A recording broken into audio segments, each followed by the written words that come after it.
ചതിച്ചു. മുതലാളിയുടെ അമ്മാവൻ വലിയോട് വലി, ഭയങ്കര ആസ്മ.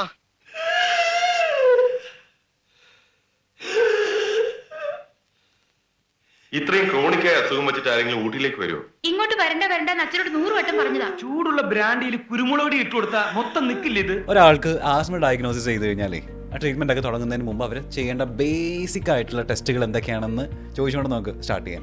ഇതിൽ എനിക്ക് തോന്നുന്നു ഇപ്പോൾ മിക്ക ആൾക്കാരും ആസ്മ ഡയഗ്നോസ് ചെയ്യുക ഇൻഹേലർ നേരെ സ്റ്റാർട്ട് ചെയ്യാം. ഒരു ബിസി വേൾഡാണ്.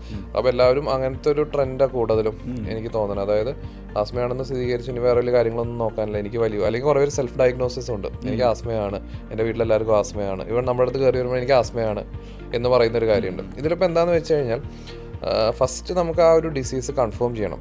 അതിൽ ഏറ്റവും ഇമ്പോർട്ടൻ്റ് ആയിട്ടുള്ള ഒരു സംഭവം എന്ന് വെച്ചാൽ ഹിസ്റ്ററിയാണ്. പേഷ്യൻറ്റിൻ്റെ കൂടെ ഡോക്ടർ സമയം ചിലവഴിക്കണം. അപ്പോൾ യൂഷ്വലി നമ്മുടെ അലർജി ക്ലിനിക്കിൽ ഞാനൊരു പേഷ്യൻ്റ് ഞങ്ങളൊരു പേഷ്യൻറ്റിന് we spend more than 15 to 20 minutes taking history. Initially നമ്മുടെ ഒരു നഴ്സിംഗ് സ്റ്റാഫ് ഹിസ്റ്ററി എടുക്കും ഒരു 10 minutes. അതായത് ഡോക്ടർ ഒരു 15 to 20 minutes. ഒരു ദിവസം നമ്മൾ 10 to 15 പേഷ്യൻസിനെ കാണാറുള്ളൂ, അതേ കാണാൻ പറ്റുള്ളൂ. അതിൽ നിന്ന് നമുക്ക് കുറേ ഇൻപുട്സ് കിട്ടും. ഹിസ്റ്ററി ഭയങ്കര important rather than any other test. അപ്പോൾ അത് കഴിഞ്ഞിട്ട് at the end of the history നമുക്കൊരു വർക്കിംഗ് ഡയഗ്നോസിസ് ഉണ്ടാവും. അപ്പോൾ അത് ആസ്മയാണോ വേറെ എന്തെങ്കിലും കാര്യങ്ങളാണോ എന്നുള്ളത്. And when you are suspecting asthma before starting treatment നമ്മളൊരു 3 കാര്യങ്ങൾ ചോദിച്ചു കഴിഞ്ഞാൽ ഏറ്റവും പ്രധാനപ്പെട്ടത് 3 ടെസ്റ്റ്.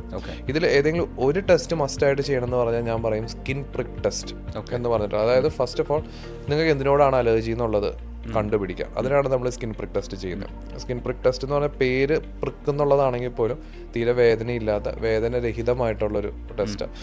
എനിക്ക് തോന്നുന്നു ഓൾമോസ്റ്റ് ഒരു 3 വയസ്സുള്ള ഒരു കുഞ്ഞിന് മുതൽ അല്ലെങ്കിൽ ഈവൻ ഞാനൊരു വളരെ അപൂർവമായിട്ട് നമുക്ക് ആവശ്യം വരാറുള്ളൂ 6 മാസം 1 വയസ്സുള്ള കുഞ്ഞുങ്ങളിൽ വരെ നമ്മൾ സ്കിൻ പ്രിക്ക് ടെസ്റ്റൊക്കെ ചെയ്തിട്ടുണ്ട്.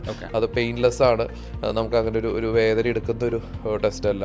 അത് ചെയ്താൽ നമുക്ക് 2 ഓപ്ഷൻസ് ഉണ്ട്. എന്തിനോടാണ് അലർജി എന്ന് കണ്ടുപിടിച്ച് അത് അവോയ്ഡ് ചെയ്യാനുള്ളൊരു പാത്ത് വേ ഉണ്ട്. 2 വഴികളുണ്ട് നമുക്ക് ഇത് കണ്ടുപിടിച്ച് കഴിഞ്ഞാൽ. ഒന്ന് നമുക്കത് അവോയ്ഡ് ചെയ്യാം. രണ്ടാമത്തെ ഒരു കാര്യം എന്ന് വെച്ചാൽ ഇപ്പോഴത്തെ വണ്ടർ ട്രീറ്റ്മെന്റ് ഇമ്മ്യൂണോതെറാപ്പി. അതാണ് ഇപ്പോൾ ഒരു അലർജി ആസ്മ ഡിസീസസിൽ ഈ ഒരു സെഞ്ചുറിയിലെ അല്ലെങ്കിൽ ഈ ഒരു ഡെക്കേഡിലെ ഏറ്റവും one of the best treatment without side effects അല്ലെങ്കിൽ ഏറ്റവും അഡ്വാൻസ്ഡ് ആയിട്ടുള്ള ഇതെന്ന് പറയുന്നത് ഇമ്മ്യൂണോതെറാപ്പി. അതും ഈ സ്കിൻ പ്രിക്ക് ടെസ്റ്റിനെ ബേസ് ചെയ്തിട്ടാണ് നമ്മൾ ഡിസൈഡ് ചെയ്യും. അപ്പോൾ ആ സ്കിൻ പ്രിക്ക് ടെസ്റ്റ് നമ്മൾ ചെയ്ത് കഴിഞ്ഞാൽ ആ 2 ബെനിഫിറ്റ്സ് ഉണ്ട്. അപ്പാർട്ട് ഫ്രം ദിസ് വേറെ 2 ടെസ്റ്റുകളും കൂടി ഉണ്ട്. ഒന്ന് നമ്മൾ FOT അല്ലെങ്കിൽ ഫോസ്റ്റ് ഓസിലേഷൻ ടെക്നിക് ടെസ്റ്റ് എന്ന് പറയും. അതായത് ബേസിക്കലി അത് ഒരു ലങ് ഫംഗ്ഷൻ ടെസ്റ്റ് ആണ്.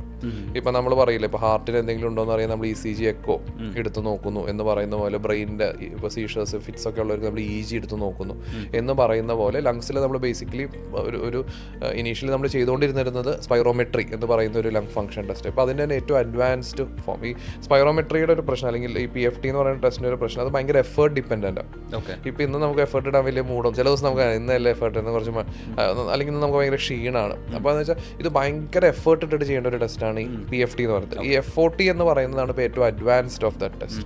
അപ്പോൾ FOT ടെസ്റ്റ് നമുക്ക് സാധാരണ കുഞ്ഞുങ്ങൾക്ക് വരെ വളരെ എളുപ്പത്തിൽ, എഗെയിൻ ഞാൻ ഈ പറഞ്ഞ ഒരു 3.5 to 4 years മുതലുള്ള കുഞ്ഞുങ്ങൾക്ക് ആൻഡ് ഈവൺ ഫ്രെയിലായിട്ടുള്ള ഭയങ്കര പ്രായമായിട്ടുള്ള 60-65 വയസ്സായിട്ടുള്ളവർക്ക് പോലും വലിയ എഫേർട്ട് ഇല്ലാതെ നമ്മുടെ നോർമൽ ബ്രീത്തിങ് അല്ലേ അതിൽ തന്നെ നമുക്ക് ലങ് ഫംഗ്ഷൻ കണ്ടുപിടിക്കാൻ പറ്റും. അതായത് എത്രത്തോളം നമ്മുടെ ശ്വാസകോശത്തിന് ചേഞ്ചസ് ഉണ്ട്, ആസ്മ എത്രത്തോളം ഉണ്ട്. നമ്മൾ അത് കഴിഞ്ഞിട്ട് നമ്മൾ മെഡിസിൻ ഉപയോഗിച്ചിട്ട് വീണ്ടും ആ ടെസ്റ്റ് അപ്പം തന്നെ റിപ്പീറ്റ് ചെയ്യും. ഒരു 15 minutes ഉണ്ട്. അപ്പോൾ മെഡിസിൻ ഉപയോഗിക്കുമ്പോൾ ബെറ്റർ ആവുന്നുണ്ടോ, ഇപ്പം എന്താ നടക്കുന്നത്, നമ്മൾ ബ്ലൈൻഡ്ലി മരുന്നുകൾ ഉപയോഗിക്കുന്നു, അത് നമ്മുടെ ശരീരത്തിൽ ഏൽക്കുന്നുണ്ടോ ഒന്നും നമ്മൾ അറിയുന്നില്ല. അപ്പോൾ ഇത് ചെയ്ത് കഴിഞ്ഞാൽ how effective is the medicine we take, ഇതൊക്കെ നമുക്ക് അറിയാൻ പറ്റും. പിന്നെ മൂന്നാമത്തെ ഒരു ടെസ്റ്റ് ഫെനോ എന്ന് പറയുന്നത് fractional exhalation of nitrous oxide എന്ന് പറയും അതിൻ്റെ ഫുൾ ഫോം. അത് നമ്മൾ ബേസിക് ആസ്മയുടെ ഏറ്റവും കൂടുതൽ ആൾക്കാർക്ക് അറിയാവുന്ന ഒരു ട്രീറ്റ്മെന്റ് എന്താ, ഇൻഹേലർ. എനിക്കാണ് ഈ പണ്ട് സിനിമകളിലൊക്കെ ആൾക്കാർ ഒരു ഇതുണ്ട്, ഈ ഇൻഹേലർ എടുത്ത് വലിച്ച് ഓൾമോസ്റ്റ് തട്ടിപ്പോവാൻ റെഡി ആയിട്ടുള്ള ആസ്മ എന്ന് പറയുമ്പോൾ നമുക്ക് മറ്റേ ഇതാ ഓർമ്മ വരാം, നമ്മുടെ മിഥുനാണ്, ശങ്കരാടിയാണ്. അതായത് ആ ഒരു ഏജിലുള്ള ഒരാൾ, പുള്ളിയുടെ ഓൾമോസ്റ്റ് പടി തീരാറായി. എന്നിട്ട് പോലും എനിക്കവിടെ സിനിമ തീർന്നിട്ട് പുള്ളിയുടെ പടി തീർന്നിട്ടില്ല എന്ന് തോന്നണം. പക്ഷേ ആ ഒരു ചിന്ത, അതായത് ഇൻഹേലറൊക്കെ ഉപയോഗിച്ച് കഴിഞ്ഞാൽ almost end of the world, നമ്മുടെ ജീവിതം അവസാനിച്ചു, ഇനി അധികം കാലമില്ല, ടാറ്റ ബൈ ബൈ പറയാൻ ടൈം ടൈമായി. അതാണ് ഏറ്റവും വലിയൊരു മിസ്കൺസെപ്ഷൻ ആണ്. അപ്പോൾ നമുക്ക് ഈ ഫെനോ എന്ന് പറഞ്ഞിട്ടുള്ള ടെസ്റ്റ് ചെയ്ത് കഴിഞ്ഞാൽ നമുക്ക് ഏകദേശം എത്രത്തോളം എയർവേ നമ്മുടെ ശ്വാസകോശത്തിൽ ഈ അലർജി ഉണ്ട്, നമുക്ക് എത്ര കാലം ഇൻഹേലർ ഉപയോഗിക്കേണ്ടി വരും, ആ ഫെനോ വാല്യൂ നമ്മൾ ട്രേസ് ചെയ്ത് പോയി കഴിഞ്ഞാൽ നമുക്കത് നിർത്താൻ പറ്റുമോ ഒക്കെ നമുക്ക് അറിയാൻ പറ്റും. ഒരു പെർട്ടിക്കുലർ വാല്യൂ ഉണ്ട്, ഇപ്പോൾ അഡൽസിന് എബോ 50 എന്ന് പറയുമ്പോൾ സിവിയർലി ഹൈ ആണ്. ആ വാല്യൂ നമ്മൾ ട്രീറ്റ്മെന്റ് ഒരു 2 months ഇൻഹേലർ ഒക്കെ ഉപയോഗിച്ച് ഒരു 20 താഴെ നമുക്ക് മെല്ലെ കുറച്ച് നിർത്താനൊക്കെ സാധിക്കും ഏത് ഇൻഹേലർ. അപ്പോൾ ശരിക്കും ഒരു ആസ്മ രോഗി ബ്ലൈൻഡ്ലി ഒരു ഇൻഹേലറോ മരുന്നോ തുടങ്ങുന്നതിന് മുമ്പ് ഈ 3 കാര്യങ്ങൾ ചെയ്താൽ ഡിഫറൻസ് ഉണ്ടാവും.